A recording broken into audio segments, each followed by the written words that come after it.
राधे, हरे कृष्णा। कैसे हो आप सभी लोग? आशा करती हूँ आप सभी पर मंगल में होगे, स्वस्थ होगे, अच्छे होगे। घबराने की जरूरत नहीं है। आज है सूर्य ग्रहण, लेकिन थोड़ा सतर्क होने की आवश्यकता है। माना कि ये सूर्य ग्रहण भारत में नहीं पड़ रहा, माना कि इसका कोई भी असर भारत में नहीं होने वाला, माना कि ये भारत में नहीं पड़ रहा है, इसका कोई भी असर भारत में नहीं होगा, लेकिन ये साल का पहला सूर्य ग्रहण है जो कि 17 फरवरी को लग रहा है। अच्छा, प्रारंभ डेट बता देती हूँ। 3:26 से सूर्य ग्रहण प्रारंभ हो रहा है और सूर्य ग्रहण का जो मध्य होगा, मतलब जिस टाइम पे सूर्य ग्रहण अपने पीक पर होता है, वो 5:42 पर होने वाला है।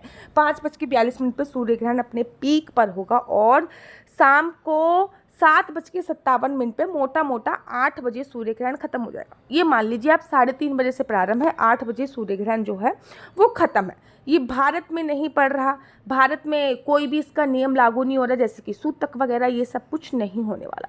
ये जो ग्रहण है ये कुंभ राशि में और घनिष्ठ नक्षत्र में लगने वाला है और ये वाल्याकार सूर्य ग्रहण है। भारत में बेशक ये सूर्य ग्रहण दिखाई नहीं दे रहा, लेकिन इसका मतलब ये नहीं है कि भारत में इसका कोई असर नहीं पड़ेगा। सोच लीजिए, अमेरिका का सूर्य भारत का सूर्य अलग अलग है? नहीं ना। तो भाई सूर्य ग्रहण में हमारे सूर्य देवता कष्ट में होते हैं, चंद्र ग्रहण में हमारे चंद्र देवता कष्ट में होते हैं, इसलिए उनका असर भारत पे पड़ता है। सबसे पहले गर्भवती महिलाओं को बता देती हूँ, यह ग्रहण भारत में दिखाई नहीं दे रहा, लेकिन फिर भी गर्भवती महिलाओं को कुछ कार्य जो है वो नहीं करने चाहिए। नंबर 1, सुई से जुड़ा कोई भी कार्य नहीं करना, जिसमें सुई धागे का आप लोग उपयोग कर रहे हो, बिल्कुल भी नहीं करना, ठीक है ना। इस वक्त कोई भी काटने और छीलने का कार्य नहीं करना, मतलब चाकू का उपयोग बिल्कुल निषेध बोला जाता है। गर्भवती महिलाओं को इस समय पर अगर हो सके तो भोजन मत कीजिए, पानी वगैरह पी लीजिए, कोई भी लिक्विड डाइट में रह लीजिए। गर्भवती भगवान की मूर्ति को गर्भवती महिलाओं को स्पर्श नहीं करना है।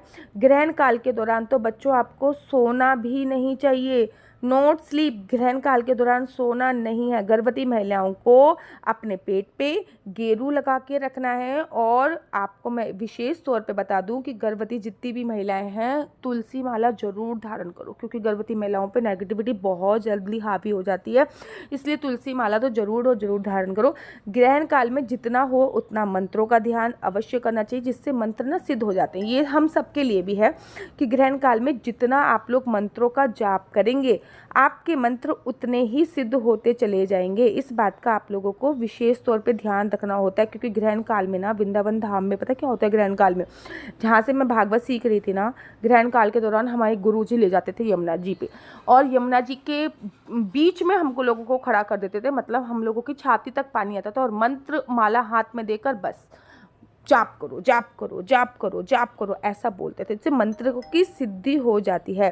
ग्रहण के बाद सभी लोगों को जो कपड़े आपने पहने हैं, ठीक है ना, और तकिए के लिहाफ हो गए, आपके बेडशीट हो गए, इन सबको धोना चाहिए, इन सबको बदलना चाहिए, और पानी में नमक और नींबू डालकर आप लोगों को अच्छे से कपड़ों को वॉश करना चाहिए। उसके बाद नहाने के बाद पूरे घर में गंगा जल का छिड़काव करना है और नींबू और नमक डाल के पोछा लगाना है, और जितना ज़्यादा हो सके चीज़ों में धूप लगानी है।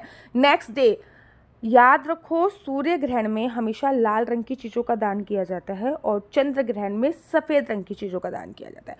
सूर्य ग्रहण में आप गेहूं दान हो गया, गुड़ दान हो गया, बहुत अच्छा है। चंद्र ग्रहण में आपको चावल हो गया, दही हो गया, ये सारा आपको करना है। सूर्य ग्रहण का असर देश विदेश पूरी दुनिया में पड़ता है, चाहे ग्रहण दिखाई दे ना दिखाई दे, इसका असर कल से ही दिखना चालू हो जाएगा। बेशक सूर्य ग्रहण नहीं दिख रहा, सूतक भी लागू नहीं होगा, ऐसे में भीड़ भाड़ वाली यात्राओं पे थोड़ा जाना आपको अवॉइड करना है, झगड़ा करने से अवॉइड करना है, रिस्क नहीं लेना, और शराब और जुए से तो बहुत दूर रहना है।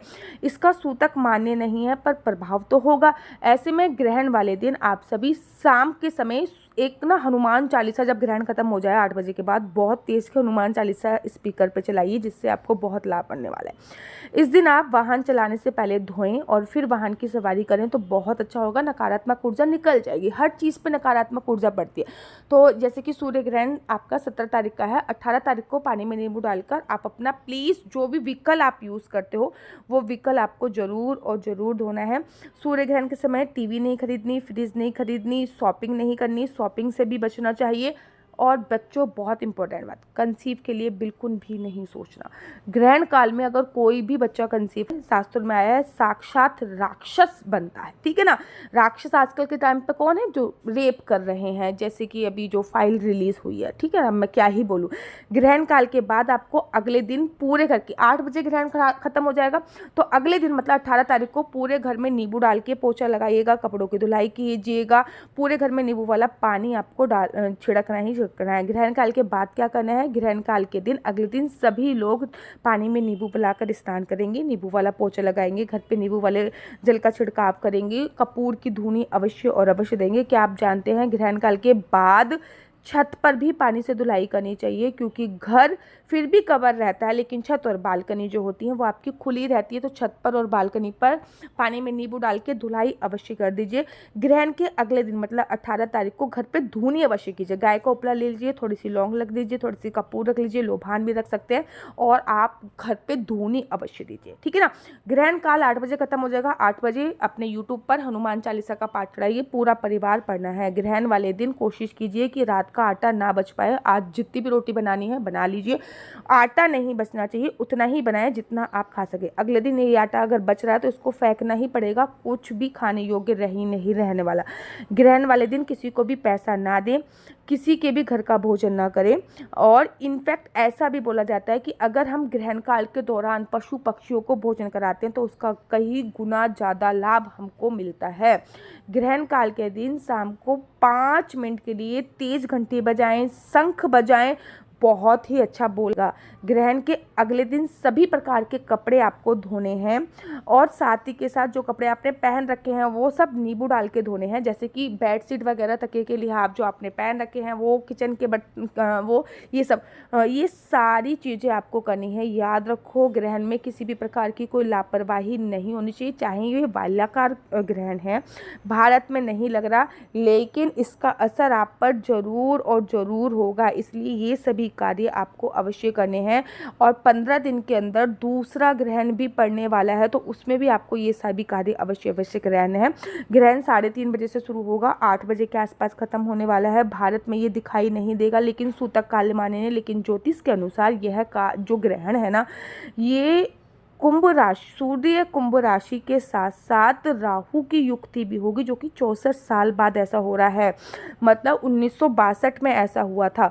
तो सूतक लगे चाहे ना लगे, लेकिन कहीं ना कहीं मांगलिक कार्यों में बाधा उत्पन्न होगी। जितना ज़्यादा हो सके भगवान के मंत्रों का जाप करें, सूर्य देव के मंत्रों का जाप, ओम सूर्याय नमः, ओम आदित्याय नमः, ओम हिरण्यगर्भाय नमः, ये सारे मंत्रों का जाप आप और अवश्य करना है।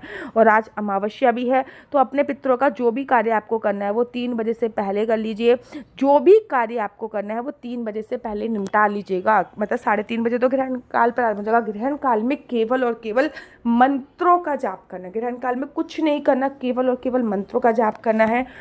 हाँ, पूजा अर्चना वगैरह आप कर सकते हैं, क्योंकि सूतक मान्य नहीं है, घर पे नहीं लग रहा, शाम की पूजा अर्चना भी हो सकती है, लेकिन जो मैंने आपको नियम बताए हैं वो ज़रूर और ज़रूर लागू कीजिएगा। और हाँ, अगर शरीर में सामर्थ्य है तो 3 बजे से लेकर 8 बजे तक भोजन इत्यादि मत कीजिएगा।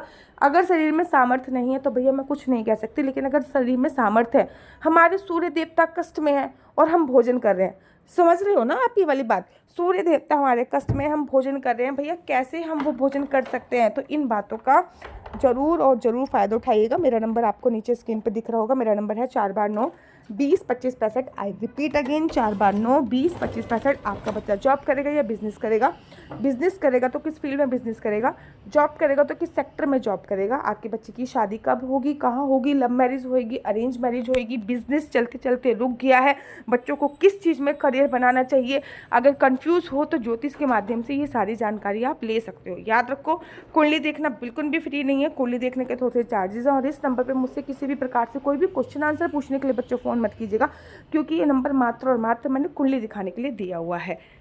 राधे राधे, हरे कृष्णा। तो यहाँ पे हम आप लोगों के लिए लेके आए हैं असली तुलसी माला, विभिन्न प्रकार की हमारे पास असली तुलसी माला है। 30 रुपये से प्रारंभ होकर हमारे पास 1100 रुपये तक की तुलसी माला है, जप माला है, गले में पहनने वाली तुलसी माला है, 1 राउंड की तुलसी माला है, 2 राउंड की तुलसी माला है, 10 साल तक चलने वाली तुलसी माला है, और डबल राउंड की तुलसी माला है, 3 राउंड की तुलसी माला है, गांठ वाली जपने वाली माला है, बिना गांठ की जपने वाली माला है, राधा नाम के लॉकेट वाली माला है और लैब सर्टिफिकेट द्वारा प्रमाणित तुलसी माला है, जिसमें हम आपको लैब का सर्टिफिकेट देंगे कि ये असली है या नकली है। बहुत सारी तुलसी मालाएं हम आपके लिए लेके आए हैं। न केवल हम आपके लिए तुलसी माला का कलेक्शन लेके आए हैं, अपितु लड्डू गोपाल की असली तुलसी माला जिस पे राधा नाम का लॉकेट है, लड्डू गोपाल के लिए वैजंती माला, लड्डू गोपाल के लिए चंदन माला भी हम लोगों के लिए लेके आए हैं।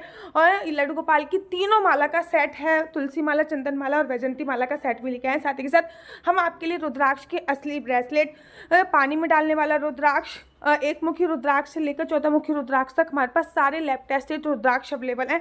आप हमसे ओरिजिनल रुद्राक्ष मंगा सकते हैं। ना केवल हमारे पास रुद्राक्ष अवेलेबल है, अपितु हमारे पास कानों में पहनने वाले राधा नाम के असली तुलसी के इयरिंग्स भी उपलब्ध हैं, जो कि अलग अलग डिजाइन, अलग अलग तरीके से आप लोगों को प्राप्त हो जाएंगे। ये राधा नाम के असली तुलसी के कानों के इयरिंग्स हैं और इसमें बहुत सारी वैरायटी हमारे पास उपलब्ध है। आप जल्दी से जो नीचे नंबर दिया गया है उस पर संपर्क करके अपनी चॉइस से कोई भी राधा नाम के इयरिंग्स अपने लिए ले सकते हैं। उनके प्राइस बहुत ही सस्ते हैं, 150 रुपये से 150 रुपये से स्टार्ट होकर मात्र 200 रुपये तक है। और ये है राधा रानी और भगवान श्री कृष्ण जी के चरण, जो आपको अपने मंदिर में जरूर और जरूर विभिन्न प्रकार की अलग अलग तुलसी मालाएं आप लोगों के लिए उपलब्ध है। 30 रुपये से प्रारंभ होकर 1300 रुपये तक की तुलसी मालाएं आप लोगों के लिए उपलब्ध है। हम आप लोगों के लिए लेके आए हैं श्रीधाम वृंदावन की रज, 8 प्रकार की रज इसमें उपलब्ध है। न केवल एक सेवा कुंज की, निधि कुंज की, ललिता कुंड की, राधा कुंड की, कृष्ण कुंड की, निधि वन की, यमुना जी की, 8 जगह की ब्रज रज इसमें आपको उपलब्ध हो जाएगी। ऑर्डर जल्दी से जल्दी नीचे दिए गए नंबर पर करिए, हमारे पास लिमिटेड स्टॉक है। राधे राधे राधे, हरे कृष्णा, हरि बोल। वीडियो अच्छी लगे तो लाइक जरूर करें।